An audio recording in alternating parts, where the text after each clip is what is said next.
Mister ladies viewers அனைவருக்கும் வணக்கம். நான் உங்கள் டாக்டர் ராஜலட்சுமி, சித்த மருத்துவர். இந்த பதிவுல நம்ம எதை பற்றி பார்க்க போறோம்னா, அருமையான ஒரு குடிநீர்னு சொல்லலாம், இல்ல நார்மலா நம்ம சமையல் கட்டுல இருக்க வேண்டிய ஒரு ரெசிபி அப்படின்னு சொல்லலாம். என்ன அப்படின்னு பாத்தீங்கன்னா, சீரக குடிநீர், சீரக தண்ணீர் அப்படின்னு. இது நிறைய பேருக்கு இந்த பதிவை பார்த்துட்டு இருக்கிறது தெரிந்தோ தெரியாமலோ முன்னாடி நம்ம பாட்டிமார்கள் அவங்க எல்லாம் சொன்னதை வச்சு வயிறு கொஞ்சம் செரிமானம் சரியில்லையா, என்ன அப்படின்னா கொஞ்சம் சீரக தண்ணி குடிங்க அப்படின்னு. ஆனா இந்த சீரக தண்ணியோட பெர்ஃபெக்டான ப்ரிப்பரேஷன் எப்படி பண்ணணும், அதே மாதிரி பாத்தீங்கன்னா எப்ப எடுத்தா என்னென்ன மாதிரி பலன்கள் தரும். அதே போன்று இது எடுக்கிறப்ப யார் சில விஷயங்களை கவனிக்கணும் அப்படிங்கிறத இந்த பதிவுல பார்க்க போறோம். முதலில் என்ன அப்படின்னா, சீரகம் அப்படிங்கிறது பெரும்பாலும் சித்த மருத்துவத்திலையும் ஆயுர்வேத மருத்துவங்களிலும் நிறைய செரிமான மண்டலத்துக்குரிய நோய்கள் குடிக்கக்கூடிய மருந்துகள்ல இந்த சீரகம் ரொம்ப முக்கியமான ஒரு விஷயமா இருக்கும். இதனுடைய பேரு என்ன அப்படின்னு பாத்தீங்கன்னா, சீர் அகம் அப்படின்னு. அதாவது நம்ம அகம் உள்ளிருக்கக்கூடிய உறுப்புகள், நம்ம உடம்புக்குள்ள அகத்தை சீரா வைத்து கொள்வதற்கு ரொம்ப முக்கியமான விஷயம். இங்க சீர் அப்படிங்கிறது என்ன அப்படின்னா, சீர்னா சமன்படுத்தி வைக்கிறது, அதுதான் ரொம்ப முக்கியமான விஷயம்.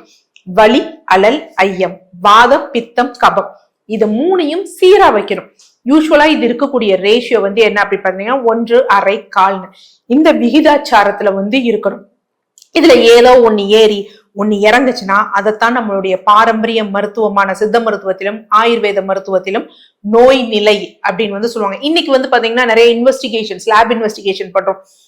இது இவ்வளவுதான் இருக்கணும், இது கூட இருந்தா ஹைப்பர், இது குறைச்சிருந்தா ஹைப்போ, கம்மியா இருக்கு அப்படின்னு எப்படி ஒரு வகுப்பு இருக்கோ அதே மாதிரிதான் அன்றைய காலகட்டத்துல சித்தர்கள் இத வகைப்படுத்தி வச்சிருக்காங்க. அப்ப நமக்கு தெரியாது சில விஷயங்கள்லாம். இப்ப ஏதோ ஒரு உதாரணத்துக்கு கருஞ்சீரகம் எடுத்துக்கிட்டோம் அப்படின்னு வச்சுக்கோங்களேன். கருஞ்சீரகம் என்ன பண்ணும் அப்படின்னு பாத்தீங்கன்னா, அலல் குற்றம் இருக்கு பாத்தீங்களா, அதை சீராக வைக்காது. யூஸ்வலா கருஞ்சீரகம் கொஞ்சம் உஷ்ணமானது. அப்ப ஏற்கனவே அலல் குற்றம் இருப்பவங்க கருஞ்சீரகத்தை எடுத்தா அவங்களுக்கு அந்த நோய் நிலை தீவிரப்படும், இல்லைன்னா பக்க விளைவுகள் ஏற்படும். ஆனா இந்த சீரகம் அது மாதிரி கிடையாது. என்ன குற்றம், உங்களுக்கு கோல்டா இருக்கா, சீரகம் எடுத்துக்கலாம். அதே மாதிரி உங்களுக்கு வாதம், ஜாயிண்ட் பெயின்ஸ் இருக்கா, எடுத்துக்கலாம். இல்ல அலல் குற்றம்ங்கிறப்ப செரிமான மண்டலத்துல ஏதாவது பிரச்சனைகள் இருக்கா, அல்சர் இருக்கா, அதை எடுத்துக்கலாம். எது கூட குறைச்சிருந்தாலும் அதை நமக்கு அட்ஜஸ்ட் பண்ணி கொடுக்கும். அதனாலதான் இது எதுல சார்ந்தது அப்படின்னா, திரிதோட சமணி, முக்குற்ற சமணி மூன்றையும் சமப்படுத்தி வைக்கிறோம். அந்த அளவுக்கு பெருமை வாய்ந்தது என்ன அப்படின்னு பாத்தீங்கன்னா இந்த சீரகம். ஃபர்ஸ்ட் இதோட ப்ரிப்பரேஷன் பாத்துடலாம், எப்படி பண்ணி எடுத்தா நமக்கு ஒரு நல்ல பலன் தரும் அப்படின்னு. யூஸ்வலா என்ன அப்படின்னு பாத்தீங்கன்னா, இதுல எல்லாம் சில வகையான அரோமேட்டிக் ஆயில்ஸ் இருக்கு, எசென்சியல் ஆயில்ஸ், இந்த மாதிரி சத்துக்கள் இருக்கு அந்த சீரகத்துல இருந்து எடுக்கக்கூடியது. அப்ப என்ன பண்ணணும் அப்படின்னா, ஓமமோ சீரகமோ சோம்போ இதோட எக்ஸ்ட்ராக்ட் நல்லபடியா ஃபுல்லா இறங்கணும். ஆக்சுவலா சீரகம், சோம்பு, ஓமம் இதெல்லாம் தீநீர் வடிப்பாங்க. தீநீர் வடிக்கிறதும் நல்ல பலன் தரும். நான் இந்த ப்ரிப்பரேஷன் முடிச்ச பிறகு அந்த ப்ரிப்பரேஷன் சொல்றேன். ஃபர்ஸ்ட் நார்மலா குடிநீருக்கு என்ன பண்ணணும் அப்படின்னா, சீரகத்தை நல்லா இரவு முழுவதும் ஊற போட்டுறணும். யூஸ்வலா நம்ம ஒரு நாளைக்கு 3 லிட்டர் தண்ணி குடிப்போம் அப்படின்னு வச்சுக்கோங்களேன். 3 டீஸ்பூன் சீரகம் எடுத்துக்கணும். இதை 3 லிட்டர் தண்ணியில இரவு ஊற வச்சிடணும். ஓவரால் நைட் ஊற வச்சிடணும் நல்ல சுத்தமான தண்ணியில. காலையில என்ன பண்ணணும் அப்படின்னு பாத்தீங்கன்னா, பாயில் பண்ணும். 100 டிகிரி. அப்ப என்ன அப்படின்னு பாத்தீங்கன்னா, ஒரு கொதி வரணும். சும்மா அப்படியே கொதிக்க வச்சு நம்ம மத்த குடிநீருக்கு வற்ற வைப்போம் பாத்தீங்களா, அந்த மாதிரி எடுக்க வேண்டிய அவசியம் இல்லை. அதனாலதான் ஓவரால் நைட் நம்ம ஊற வச்சிட்டோம். நல்லா பாயில், ஒரு பாயில் அந்த 100 டிகிரி வந்தோடனே ஒரு கொதி வரும் பாத்தீங்களா, வந்தவுடனே மூடி வச்சிடணும். மூடி வச்சுட்டு இந்த தண்ணீரை நமக்கு எப்ப தேவையோ அப்ப குடிக்கலாம். பின்னாடி நான் சொல்றேன் எப்பெல்லாம் எடுத்தா நமக்கு நல்ல பலன் தரும். இது ஒரு வகையான முறை. அடுத்து என்ன அப்படின்னு பாத்தீங்கன்னா, இதே சீரகம் தீநீர் டிஸ்டிலேஷன் பண்ணியும் எடுப்பாங்க. இதற்கு என்ன, எப்படி நம்ம எடுக்கலாம் அப்படின்னு பார்த்தோம் அப்படின்னா, நார்மலா இந்த சீரகத்தை என்ன பண்ணிடணும்னா, லைட்டா வறுத்துட்டு சுத்தமான நூல் துணியில பொட்டலம் கட்டி போட்டுறணும். பொட்டலம் கட்டி என்ன பண்ணிடணும் அப்படின்னா, இரவு முழுவதும் தண்ணீர்ல இது பண்ணணும். அதாவது ஆக்சுவலா இதுக்கு நம்ம குக்கர் தான் யூஸ் பண்ணுவோம்.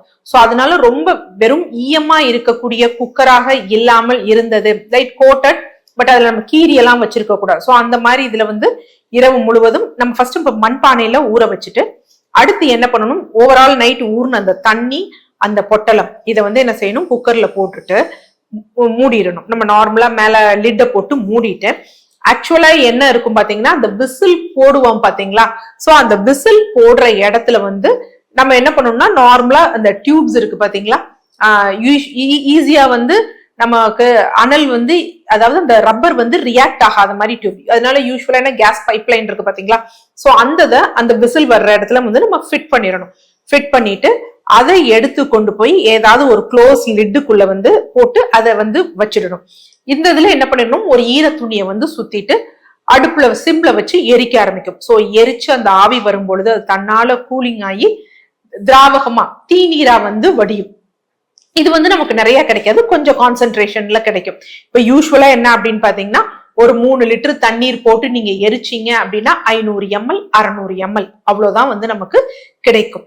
சோ அதை வந்து என்ன பண்ணிடணும், ஒரு கண்ணாடி பாட்டில்ல ஸ்டோர் பண்ணி வச்சிடணும். சோ இது 2 வகையா, ஒண்ணு வந்து என்ன அப்படின்னு பாத்தீங்கன்னா சீரகம் நார்மலா இருக்கக்கூடிய குடிநீர், இன்னொன்னு வந்து சீரகத்தோட தீநீர். சோ அதுவும் நமக்கு நல்ல பலன் தரும்.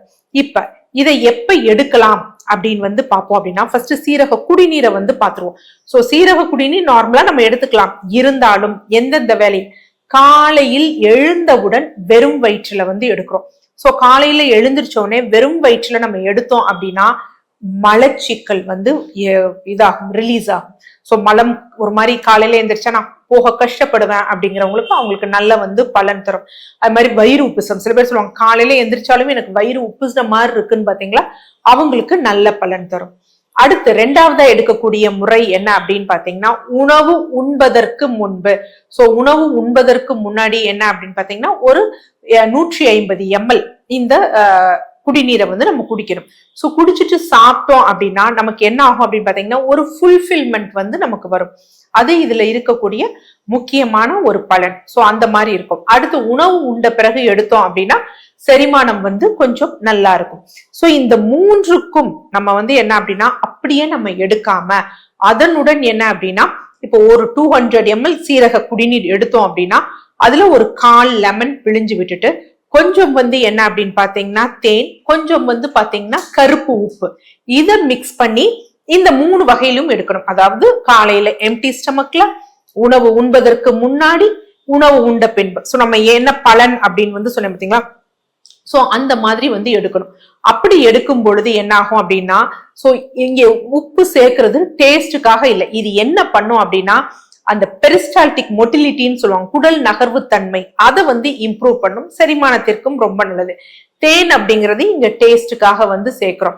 அடுத்து இங்க லெமன் பிழிஞ்சு விடுறது, இது தேவையில்லாத அந்த ஃப்ரீ ரேடிக்கல்ஸ் சொல்லுவாங்க, அதுதான் கேன்சரை உண்டு பண்ணும், அதை தடுக்கக்கூடிய தன்மை இருக்கு. சோ அந்த மாதிரி எடுக்கலாம்.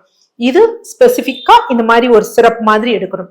இல்ல நார்மலா இந்த தண்ணீர் வச்சு தேவைப்படும் பொழுது குடிக்கலாம். இல்ல வழக்கமா காலையில் ஒரு முறை எம்டி ஸ்டமக்ல, மாலையில் ஒரு முறை எம்டி ஸ்டமக்ல இதை வந்து எடுத்துக்கலாம். அடுத்து நான் சொன்னேன் பாத்தீங்களா இந்த தீநீர், இதை எப்ப எடுக்கலாம் அப்படின்னா, இது இந்த மாதிரி ரெகுலரா, அதாவது காலையில அப்படிங்கிறத விட எனக்கு ஒரு மாதிரி செரிச்சா சாப்பிட்டா வயிறு உப்புற மாதிரி இருக்கு, ஏப்பம் வருது அப்படிங்கிறவங்க இந்த தீநீரை எவ்வளவு எடுக்கணும் அப்படின்னா, ஒரு 5 ml என்ன பண்ணணும் அப்படின்னா 25 ml வெதுவெதுப்பான வெந்நீர்ல கலந்து 3 வேளையும் சாப்பிட்ட பிறகு வந்து நம்ம குடிக்கலாம். குறிப்பாக என்ன அப்படின்னு பாத்தீங்கன்னா அல்சர் நோயாளிகள் எடுக்கலாம், ரொம்ப நல்லது. அதே மாதிரி பித்தப்பையில கற்கள் இருக்கவங்க இதே சிரப்பை வந்து 3 வேளையும் உணவுக்கு பின்னாடி வந்து எடுக்கலாம். அது மாதிரி பித்த நீர் சுரப்பு வந்து சீரா இல்ல, அங்க வந்து ஸ்லட்ஜ்னு சொல்லுவாங்க, கொழகொழப்பு தன்மை ஃபார்ம் ஆயிருக்கு அப்படின்னா அவங்களும் இது மாதிரி வந்து ஃபாலோ பண்ணலாம். தீநீரை வந்து மருந்தா வந்து எடுக்கணும், எப்ப நமக்கு தேவையோ அப்ப மட்டும். குழந்தைகளுக்கும் செரிமான பிரச்சனை இருந்ததுன்னா ஒரு 2.5 ml எடுக்கணும். சோ குடிநீரை முன் சொன்ன மாதிரி எடுக்கணும். சீரகம் தானே நம்ம எவ்வளவு வேணுமாது எடுத்துக்கலாம் அப்படின்னு நினைக்கிறது வந்து முற்றிலும் வந்து பாத்தீங்கன்னா ஒரு தவறான ஒரு விஷயம். சோ அப்ப சீரகத்தை வந்து, இந்த சீரக குடிநீரை வந்து யார் வந்து எடுக்க கூடாது அப்படின்னா, இந்த சீரகத்திலும் ஒரு வகையான கெமிக்கல்ஸ் வந்து இருக்கு. சோ இது என்ன அப்படின்னா, நம்ம ஈஸ்ட்ரோஜன் ஹார்மோனை வந்து மிமிக் ஒரே மாதிரி இருக்கிற மாதிரி செய்யும். அதனால அப்படின்னா ஈஸ்ட்ரோஜன் செயல்திறனை வந்து தடுக்க செய்யும். சோ அதனால யூட்ரஸ்ல ஃபைப்ராய்டு இருக்கு, இல்ல அண்டினோமயோசிஸ், எண்டோமெட்ரியோசிஸ், இல்ல ஹார்மோனல் மாத்திரைகள் எடுக்கிறீங்கன்னா நீங்க உங்க மருத்துவரிடம் கேட்டு, அதாவது உணவுல சீரகம் சேர்த்துக்கிறது தப்பில்லை, பட் இந்த மாதிரி தெரப்பட்டிக்கா எடுக்கிறீங்க, குடிநீர் இது எடுக்கிறீங்கன்னா மருத்துவரின் ஆலோசனையின் பேர்ல வந்து எடுக்கணும். சில பேர் என்ன செய்வாங்க, சீரகம் தானே எவ்வளவு வேணுமாவது குடிச்சா ஒன்னும் பிரச்சனை இல்லை அப்படின்னு நினைச்சு, ஆக்சுவலா இது திரிதோட சமநிதினாலும் ஒரு டோசேஜ்னு இருக்கு. சும்மா ரொம்ப ஜாஸ்தியா எடுத்தாலும் வயிறு உப்புசம், கழிச்சல், வயிறுல அந்த குடல் நகர்வு தன்மை அதிகமாக இருக்கும். அவங்க பார்த்து எடுக்கணும். அடுத்து சீரகத்திற்கு பிளட் பிரஷரை கண்ட்ரோல் பண்ணக்கூடிய திறமை மிக அற்புதமாக இருக்கு. அதனால ஏற்கனவே நீங்க ஹை பிளட் பிரஷருக்கு மெடிசன் எடுக்கிறீங்க அப்படின்னா இந்த சீரகம் எடுக்கும் பொழுது கொஞ்சம் கேர்ஃபுல்லா தான் எடுக்கணும். ஏன்னா அதுவும் ஒரு நார்மல் கொண்டு வந்து கீழே லோ பிளட் பிரஷர் வந்து ஆயிடக்கூடாது, ரொம்ப முக்கியம். அதே மாதிரிதான் சர்க்கரை நோயாளிகள், சுகருக்காக நீங்க டேப்லெட்ஸ் போடுறீங்க இல்ல இன்சுலின் எடுக்கிறீங்க அப்படின்னா அதுவும் ஒரு நார்மலுக்கு வந்து இதையும் சேர்த்து எடுக்கும் பொழுது என்னாகும் அப்படின்னு பாத்தீங்கன்னா ஹைப்போ கிளைசீமியா, அதாவது ரத்தத்துல சர்க்கரை அளவு ரொம்ப குறைஞ்சு போயிடும். சோ இவங்கெல்லாம் கொஞ்சம் கேர்ஃபுல்லா வந்து பார்த்து எடுக்கணும். இதை தவிர சிறுநீரக செயலிழப்பு இருப்பவங்க, அல்சர் பேஷண்ட்ஸ், இவங்கெல்லாம் எடுத்தா பக்க விளைவுகளா அப்படிங்கிறது கிடையாது. எதுவும் வந்து ஒரு டோஸ் கரெக்டா வந்து எடுக்கணும். சிலருக்கு அலர்ஜி ஆகும், சீரகமே சிலருக்கு அலர்ஜி ஆகும். காரணம் என்ன அப்படின்னா இன்னைக்கு சீரகத்துல இருந்து இருக்கக்கூடிய நல்ல எசென்சியல் ஆயில்ஸ் எல்லாம் எடுத்துட்டு அதனுடன் நிரம்பி சேர்த்து சக்கையை தான் நிறைய பேர் நம்ம சாப்பிட்டுட்டு இருக்கோம். சோ அது நமக்கு அலர்ஜி ஆகி கழிச்சல் போன்றவற்றை, அதாவது ஓவரா கழிச்சல் போன்றவற்றை ஏற்படுத்தும். சோ முடிந்த அளவு நம்ம என்னன்னா விவசாயிகிட்ட போய் கொள்முதல் பண்ணி ஆர்கானிக்கா எடுத்தோம் அப்படின்னா நமக்கு நல்ல பலன் தரும். சோ சீரகம் அப்படிங்கிறது ஒரு திரிதோட சமணி பொருள், எல்லாரும் எடுத்துக்கலாம். சோ நம்மிடம் குற்றம், பொருளில் குற்றம் இருந்ததுன்னா மட்டும்தான் பிரச்சனையே தவிர இல்லைன்னா அது நமக்கு பாதிப்பை ஏற்படுத்தாது. சோ இவ்வளோ அற்புதமான மருத்துவ குணம் வாய்ந்த சீரகத்தை வந்து நம் வீட்டு அஞ்சரை பெட்டியில வந்து முக்கியத்துவம் கொடுத்து நம்ம அதை எல்லாவற்றிற்கும் பயன்படுத்தணும். சோ சீரகம் நார்மலா ஒரு காய்கறி பொரியல் செய்யறோம்னா கூட அதுல சீரகத்தூள் சேர்த்துக்கிறது. ஒரு குழம்பு வைக்கிறோம் அப்படின்னு வச்சுக்கோங்களேன், புளிக்குழம்பு காரக்குழம்பு வைக்கிறோம்னா கடைசியில சீரகத்தூள் சேர்த்துக்கிறது. சோ அந்த மாதிரி நம்ம சேர்த்து கொண்டோம் அப்படின்னா இந்த சீரகத்தால் கிடைக்கக்கூடிய பலன்கள், குறிப்பாக மருத்துவ பலன்கள் பல அப்படிங்கிறத நம்ம உணர்ந்து கொள்ளலாம். உணர்ந்து அதனால் வந்து நம்ம உடலுக்கும் ஆரோக்கியத்துக்கும் பயன் வந்து அதிகமாக கிடைக்கும். நன்றி.